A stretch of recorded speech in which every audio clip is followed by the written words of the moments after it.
What are the understanding and combating effects of time? How science and lifestyle choices can slow the aging process? First of all, I would like to emphasize that in a real sense, age is a number.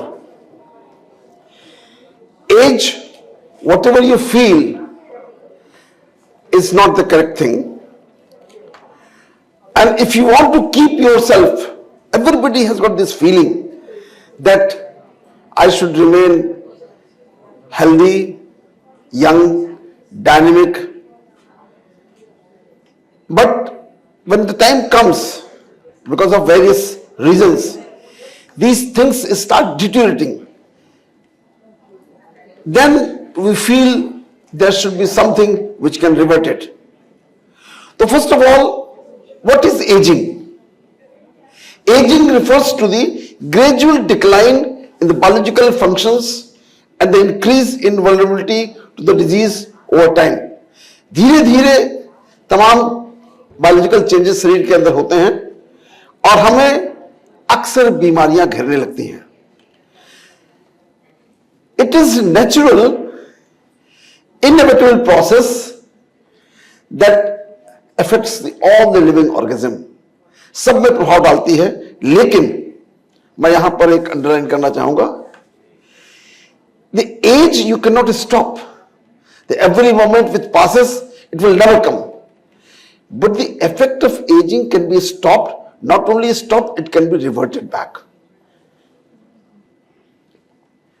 जब as बढ़ती है उसके साथ तमाम तरीके की बीमारियां बढ़ने लगती हैं, like cardiovascular disease, Alzheimer's and cancer.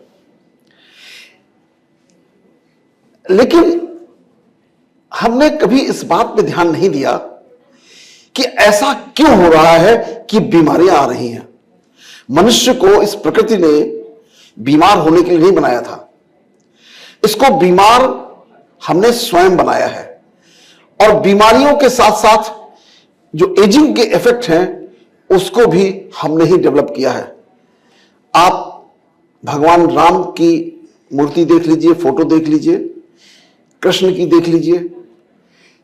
इन किसी के चेहरे पे आपको एजिंग के निशान दिखाई देते हैं? They are young, bright, beautiful. ये कोई इनके अंदर ऐसे गुण थे जिनके कारण से उनको हम पूजने लगे. जैसे हम अपने माता पिता को सम्मान देते हैं तो उनकी फोटो लगाते हैं, उनकी पूजा करते हैं, माला पहनाते हैं. इसी तरीके से ये हमारे पूर्वज हैं. तो ऐसा क्या हुआ कि आज हमारी दशा ये हो गई है कि हम इस विषय पर बात कर रहे हैं. तो उन विषयों को हमें समझना होगा जिससे कि हम इसको रोक सकें. हम बहुत ज्यादा डिटेल में नहीं जाएंगे, लेकिन हम वो मोटी मोटी बातें जरूर आज करेंगे जिससे हम अपनी एज को रोक सकते हैं. जो एजेस के अनुसार चेंजेस हुए हैं उसको रिवर्ट कर सकते हैं. आज की तारीख में मेटाबॉलिक सिंड्रोम एक एपिडेमिक बन गया है इस इंडियन सब कॉन्टिनेंट में. Almost 30% people are in the diabetes, hypertension, ischemic heart disease और some other. This is data which is available in the books, but actually figure is much higher. साथ ही साथ एक एजिंग के साथ एक और पैटर्न हम देख रहे हैं कि यंग लोग they are developing those diseases जो कि बुढ़ापे में होती थी. आज कार्डियोवास्कुलर एक्सीडेंट्स कितने तेज हो गए हैं. हार्ट अटैक्स यंग लोगों को हो रहे हैं. उनके अंदर डायबिटीज है, हाइपरटेंशन है और हार्ट अटैक हो रहे हैं. People who are doing treadmill, people are dying on the treadmill. Physical exercise, what has happened? 3 days back, one young junior resident in one of the institute, Hindi Institute of Medical Sciences, Sitapur, he died. 31 years old man. There are many persons who are dying. There are many persons who are committing suicide. Why all this is happening? We have to understand this underlying feature. Only then we can remain healthy and we can prevent aging process. During aging, we all know that there's a reversible visible signs like wrinkles, gray hairs, etc. But all these things are external. Internally, what happens? Internally, this is a very scientific machine which gradually has evolved in due course of time in thousands of years.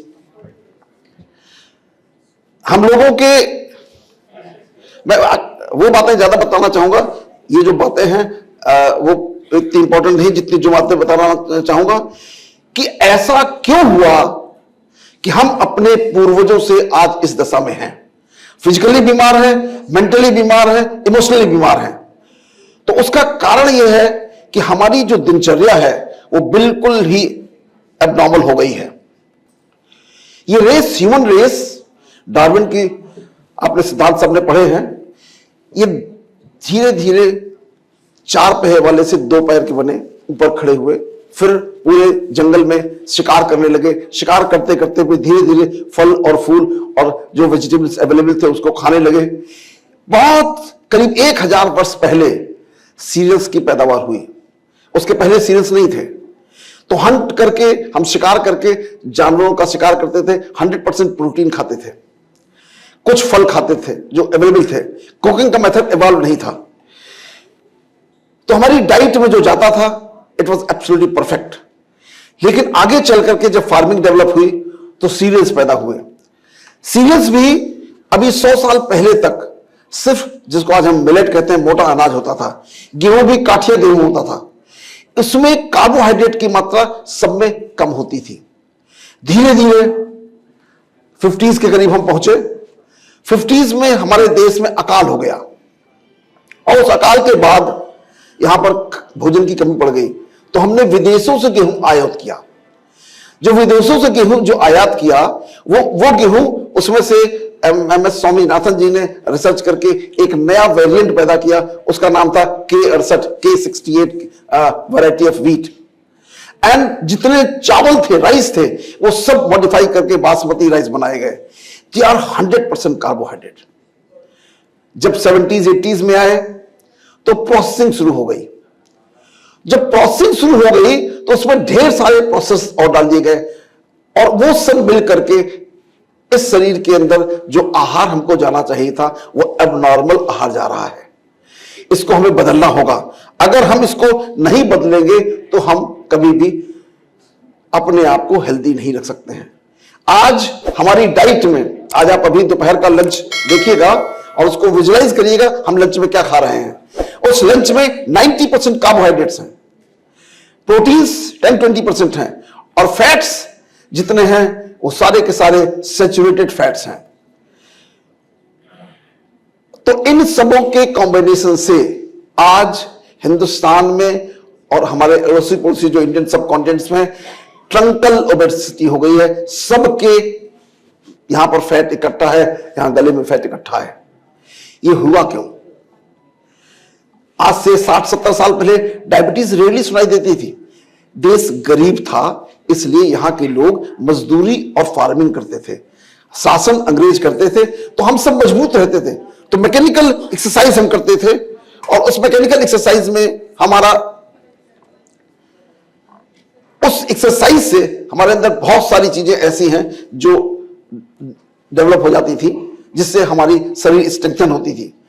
इससे न केवल एक और चीज पैदा होती है, exercise से हमारे ब्रेन के अंदर डोपामीन एंड सेरोटोनिन पैदा होता है और डोपामीन एंड सेरोटोनिन जो है हमको हैप्पी रखता है।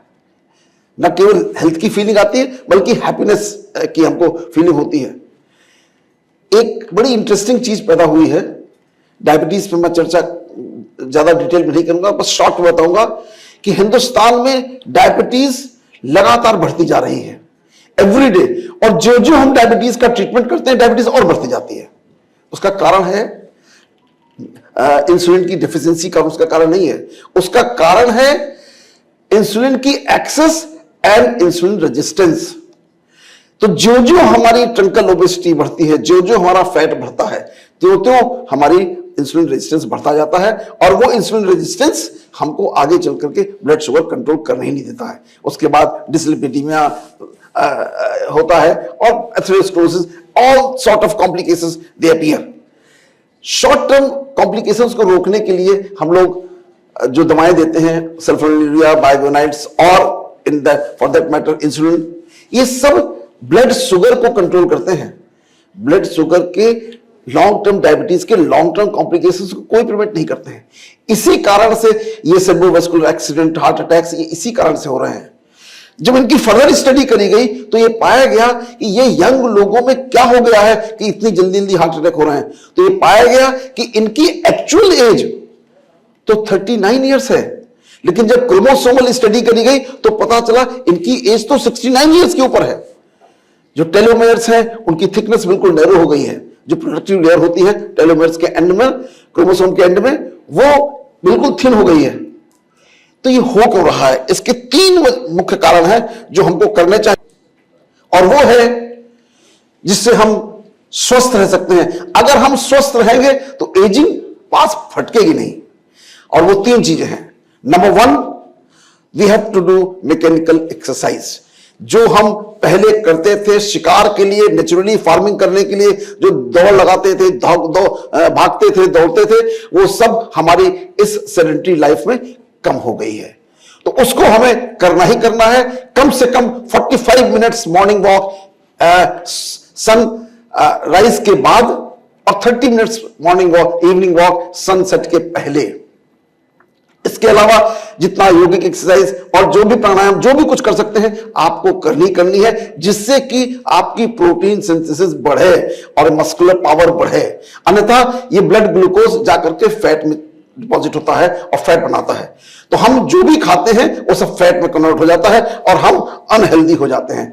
इसलिए ये काम रेगुलरली करना ही करना है।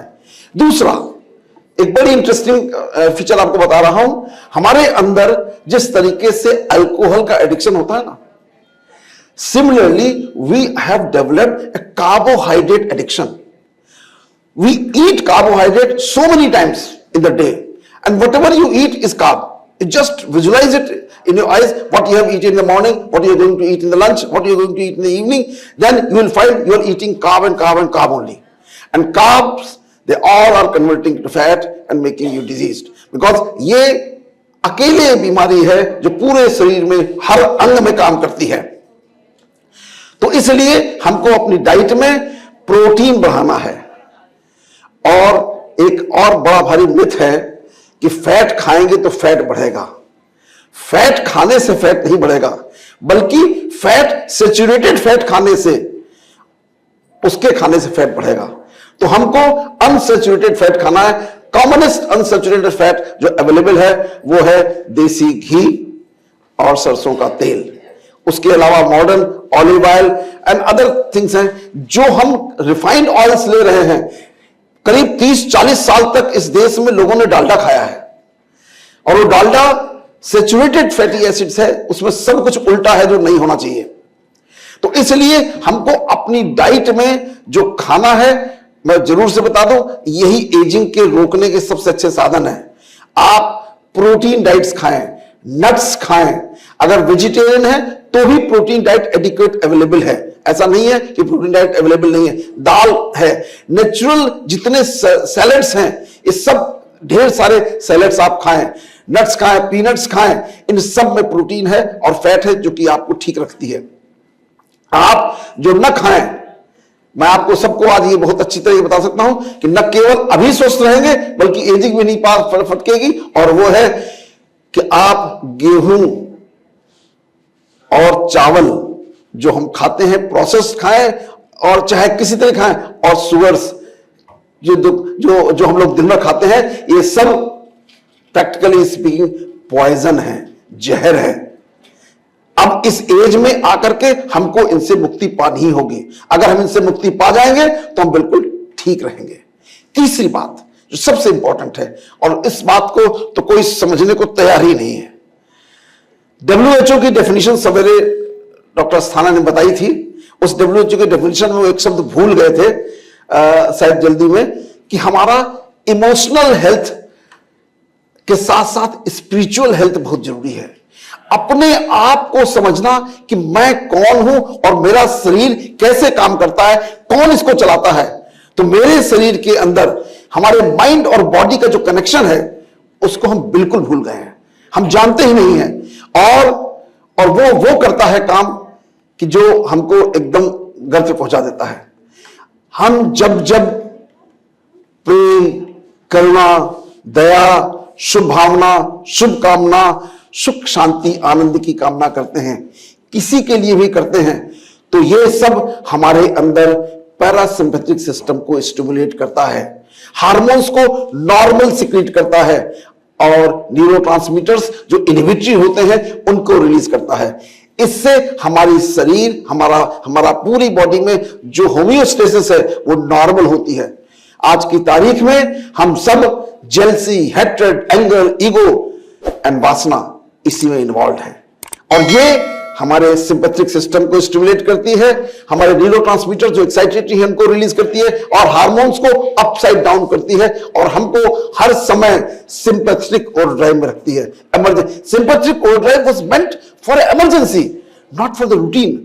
हम 24 घंटे टेंस हैं, 24 घंटे ईर्ष्या में है, द्वेष में है, क्रोध में है, मोह में है, अहंकार में है। इस कारण से हमारा ये शरीर में जो हम भेजते हैं वो हमारे oxidative free radical cell level पे जो बनते हैं उनकी संख्या बहुत बढ़ जाती है और हमारे शरीर में मैक्सिमम 60,000 ऑक्सीडेटिव फ्री रेडिकल्स अगर सेल में बनते हैं जिसको माइटोकॉन्ड्रिया मेटाबोलाइज कर सकती है।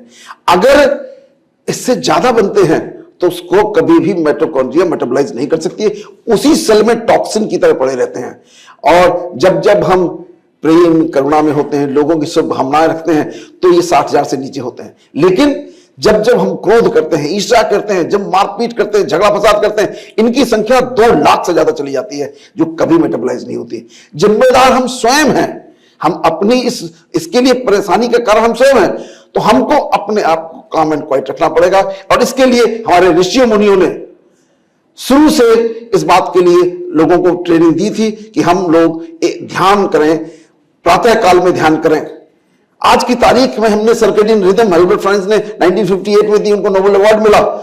लेकिन ये सर्केडियन रिदम हमारे ऋषि मुनि आदिकाल से करते चले आ रहे थे। सुबह 4 बजे उठते थे और रात में 10 बजे तक सो जाते थे, क्योंकि हमारे जो बायोलॉजिकल क्लॉक लगी हुई है वो बायोलॉजिकल क्लॉक ऐसी है कि जिसके अनुसार यदि हम जिएंगे तो ही नॉर्मल रह सकते हैं। आप बताइए हम में से कौन है जो उस बायोलॉजिकल क्लॉक का पालन करता है? जो फूड है वो भी हमको उसी बायोलॉजिकल क्लॉक के हिसाब से खाना है। शाम का फूड शाम को 6-7 बजे तक सूर्यास्त से पहले खा लेना है, लेकिन हम कभी भी नहीं खाते हैं। रात के डिनर 10-11 बजे हो रहा है, सोते 2 बजे रात के हैं, जगते सुबह 8 बजे 9 बजे हैं। सर्केडियन रिदम कहती है कि हमको हर हाल में 6-7 बजे खाना खा लेना है, रात के 9-10 बजे तक सो जाना है, सुबह 4 बजे उठना है। उसको हमारे यहाँ ब्रह्म मुहूर्त कहा जाता है, अमृत काल कहा जाता है। उस समय क्लियरवाइंस होती है, आपका ध्यान ऐसे लगता है कि आप इमेजिन नहीं कर सकते, कभी करके देखिएगा। उसके बाद इतना फोकस, कंसंट्रेशन, आप जो भी काम करना चाहते हैं, पढ़ाई लिखाई कुछ भी, सब आपका अच्छा होता है। इसलिए अपने आप की दिनचर्या को बदलें और जो इस दिनचर्या को अगर हम बदल लेंगे तो हमें किसी की आवश्यकता नहीं है। और एक्सटर्नल फीचर्स अच्छे होने चाहिए, इसमें कोई दुरा नहीं है। सुंदर दिखना हमारी ये कॉन्फ्रेंस इसीलिए है, बहुत अच्छा है। सुंदर दिखने से एक दूसरे को देख करके खुशी मिलती है, लेकिन वो खुशी बाहर की नहीं, वो खुशी अंदर से होनी चाहिए, हमारे फीलिंग अंदर से होनी चाहिए। और एक इंटरेस्टिंग पार्ट आपको और बता देता हूं, आप लोगों को शायद ये रहस्य नहीं पता होगा, अगर आपने कभी इसको अनुभव किया हो। हमारे थॉट्स की बहुत जबरदस्त पावर है और हम जैसा सोचते हैं वैसा बन जाते हैं, वैसा क्रिएट कर लेते हैं। और थॉट्स इज इलेक्ट्रोमैग्नेटिक करंट, इसकी एक फ्रीक्वेंसी होती है। वो फ्रीक्वेंसी इस ब्रह्मांड की फ्रीक्वेंसी में उस तरह के थॉट्स टहल रहे हैं, ऐसा नहीं है कि वो खाली हमारे अंदर है। तो जैसे थॉट हम क्रिएट करते हैं उससे हम कनेक्ट हो जाते हैं।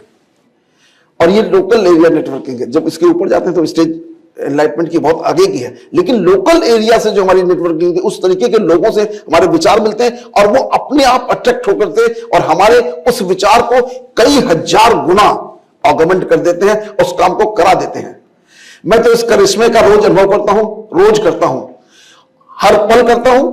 इसलिए मेरा ये आप लोगों को सलाह है कि कभी भी किसी भी क्षण, चाहे दिन हो रात हो, सोते समय, कभी भी मन में कोई निगेटिव थॉट पैदा ना करने दें। वो चाहे किसी के प्रति, ये ब्रह्मांड जो है ये नहीं पहचानता है कि हम किसके लिए कह रहे हैं। अगर मेरे मन में ये भाव आता है कि इसका नुकसान हो, तो ब्रह्मांड सिर्फ ये रिएक्ट करता है कि ये चाहता है कि नुकसान हो तो इसको खुशी मिलेगी, तो आपका नुकसान शुरू कर देता है।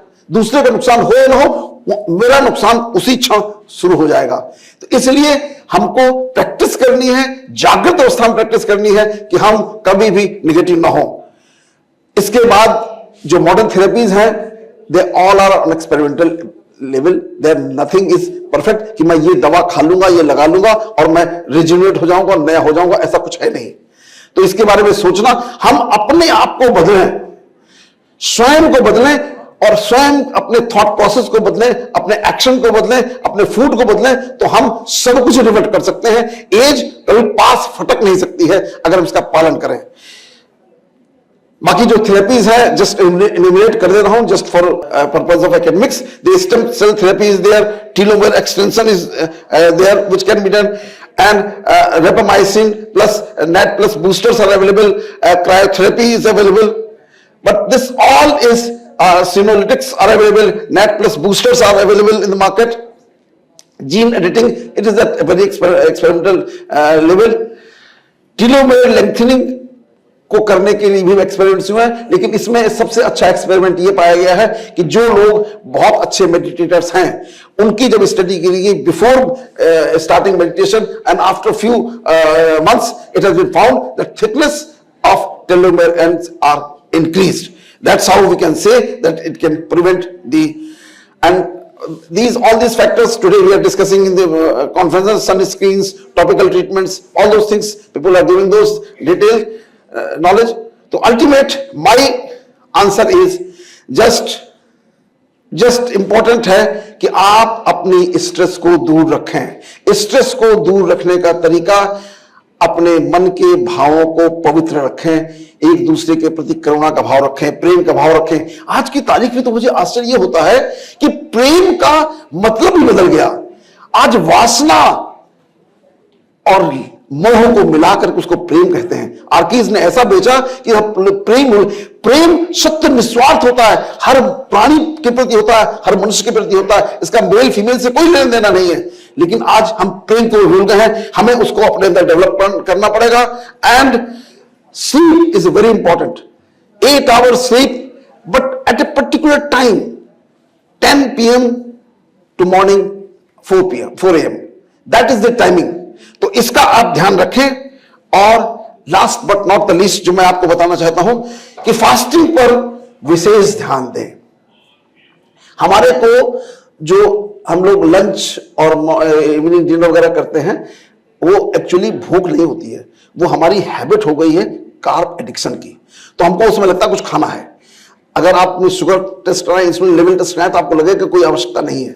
इसलिए हमको इसको कम करके मिनिमम 1 या 2 मील करने चाहिए। और मील में क्या लेना चाहिए उसके बारे में बता चुका हूं मोटा मोटा, उसको यूज करें तो वो इस तरीके से हम मोटे तौर से अपने आप की एजिंग प्रोसेस है न केवल उसको रोक सकते हैं बल्कि रिवर्ट भी कर सकते हैं। लास्ट में मैं एक खाली आपको एक्सपेरिमेंट बताऊंगा जो किया गया था यहां हिंदुस्तान में किया गया, which can emphasize the importance of whatever I have said. Experiment was conducted by none other than Dr. APJ Abdul Kalam, the ex-president of India. उनको यही मैसेज किसी ने दिया कि क्या मेडिटेशन एंड डाइट चेंजेस से एंड लाइफस्टाइल मॉडिफिकेशन से क्या लोगों को ठीक किया सकता है। तो उनको ये बताया गया कि हाँ साहब बिल्कुल ठीक किया सकता है। तो उन्होंने 95 में एक एक्सपेरिमेंट कंडक्ट किया। 4 top institutes of India, Maulana Azad medical college, BJ medical college and K medical college Mumbai, इन मेडिकल कॉलेजेस में, और 1/4 माउंट आबू मेडिटेशन सेंटर में, ये 4 मल्टी सेंट्रिक स्टडी की गई। और उसमें उन पेशेंट्स को लिया गया जिन पेशेंट्स को हार्ट अटैक हो चुका था, एंजियोप्लास्टी हो चुकी थी कई बार, और सीएबीजी भी हो चुकी थी, और उनको डायबिटीज, हाइपरटेंशन, डिसलिपिडीमिया और इजेक्शन फ्रैक्शन 20, 25, 30, उन सभी मरीजों के जब ये इस प्रोसेस से ट्रीटमेंट किया गया, 93% the patients they improved without any surgical intervention. तो ये मिरेकल है।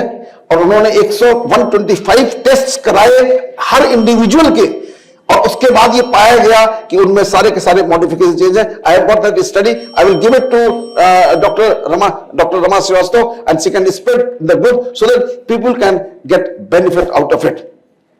तो एंड में मैं आप लोगों को इस यहाँ के जो आयोजक हैं उनको धन्यवाद देना चाहूंगा कि उन्होंने मुझे यहाँ पर अपने विचारों को व्यक्त करने का मौका दिया। बहुत बहुत धन्यवाद।